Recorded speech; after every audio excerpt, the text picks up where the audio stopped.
অলাভজনক স্থলবন্দরগুলো বন্ধ করে দেয়া হবে বলে জানালেন নৌপরিবহন উপদেষ্টা ডক্টর এম শাখাওয়াত হোসেন। বলেছেন, নদী বন্দরগুলোকে বেসরকারি খাতে দেওয়ার চেষ্টা চলছে। সকালে হিলি স্থলবন্দর পরিদর্শনে গিয়ে তিনি বলেন, 24টি বন্দরের মধ্যে ইতোমধ্যে 4টি বন্ধ করা হয়েছে। বাকি 20টি বন্দরের মধ্যে 12 থেকে 14টিতে আমদানি রপ্তানি তেমন হয় না। সেগুলো বন্ধ করে আধুনিকায়নের মাধ্যমে কিভাবে আয় বাড়ানো যায় তা করতে হবে। কিছু বন্দরে সারা বছর 10 থেকে 30 হাজার টাকা আয় হলেও খরচ অনেক বেশি বলেও জানায় উপদেষ্টা।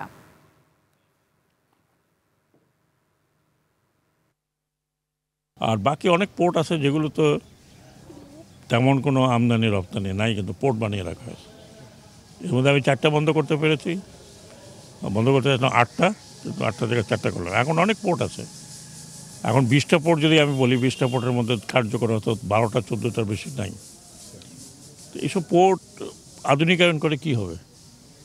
এক পয়সা যেখানে হচ্ছে সারা বছরে 10,000, 15,000, 20,000, 30,000 টাকা আর্ন হয়, খরচ হচ্ছে তার চেয়ে আরও বেশি।